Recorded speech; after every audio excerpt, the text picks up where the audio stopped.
Hi, everybody. I'm John D. Michaels. I'm an actor and voice actor, originally from America, but living and working in South Korea.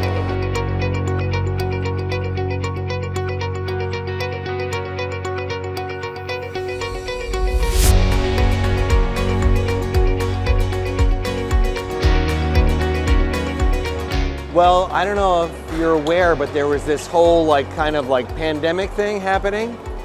So for a while I wasn't up to anything at all, but then I've been doing some drama shoots. I have a drama called Island that I had a small recurring role in, and another one called Walsugum Kwal Mokto. And that's going to be coming out also at the end of the year. I have a movie that's coming out. I can't remember actually if I shot this. I shot this before Squid Game came out, and that's called Gongjo 2, and I played Daniel Henney's boss in that. And what else? Been doing a lot of voice acting, doing many video games.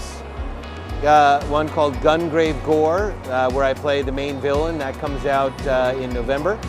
And a bunch of mobile games, Purple War, Ascendant one from Nexon. I think that's it. I'm sure I'm going to remember something after I get up and leave, but that's it for now.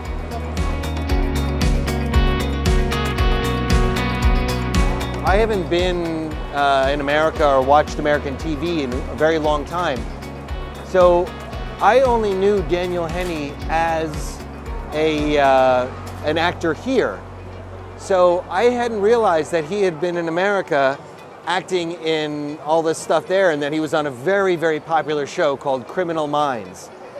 And as it turns out, my niece, that was her favorite show since she was 12, and is actually going to college for learning forensic psychology, which is what Criminal Minds is all about. So when we were on set, he told me he had done that, and my mind was blown. And I usually never take a picture with any of the actors I'm with, because they don't need that in their lives. They already get that everywhere else. But that was the one time that I broke that protocol, and I had my picture taken with him so that I could impress my niece. So, but also he was really wonderful to work with. Super nice guy, very professional, gave me some acting tips, kind of about how to relax on set and that kind of stuff. He was really, really nice, generous guy. And Hyunbin was scary. He was in character, and I was nervous every time I was around him.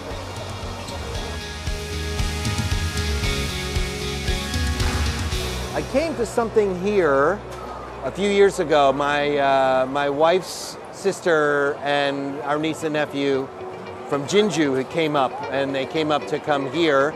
And I'm not sure if it was Seoul POPCON or what. Maybe that's what it was. There was a bunch of Marvel Comics stuff here, and there was an Iron Man that my nephew was very excited to pose with. So I think I was that.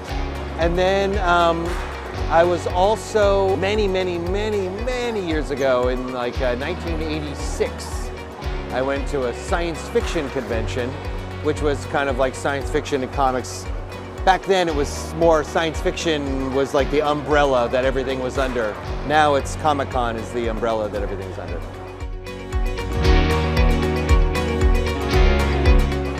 My favorite comics, when I was young, my favorite comics were all the Spider-Man titles and the X-Men titles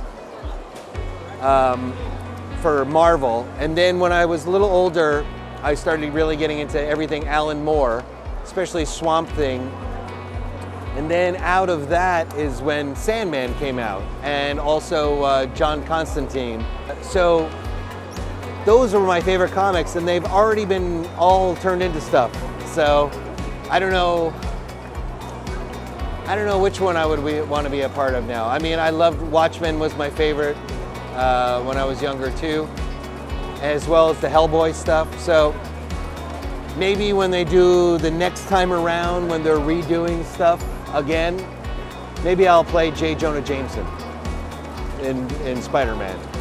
I'll be the right age for that.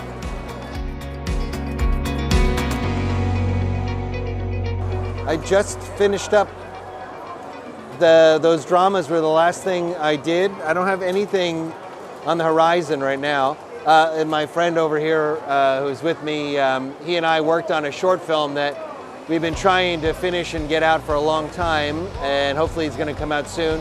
That'll be called Conception, and that's a sci-fi short that will hopefully be coming out, I don't know, within a few months and making the rounds of the film festivals.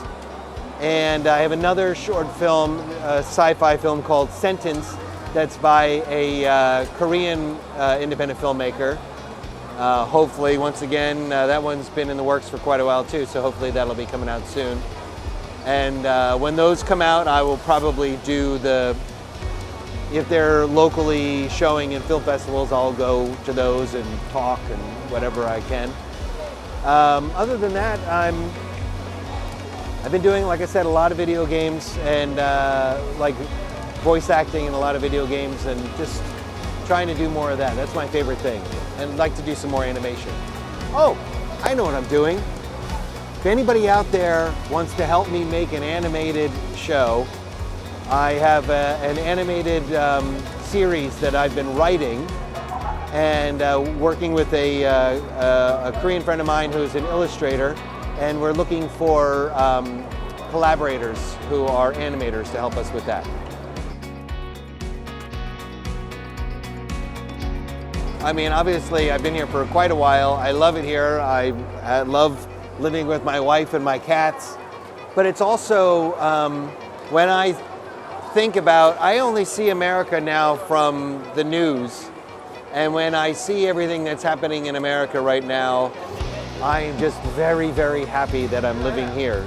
So, kind of in comparison to where I'm from, this is like heaven. I don't know, I love the food, I love the culture. I don't know what else to say about it. I mean, it's my home.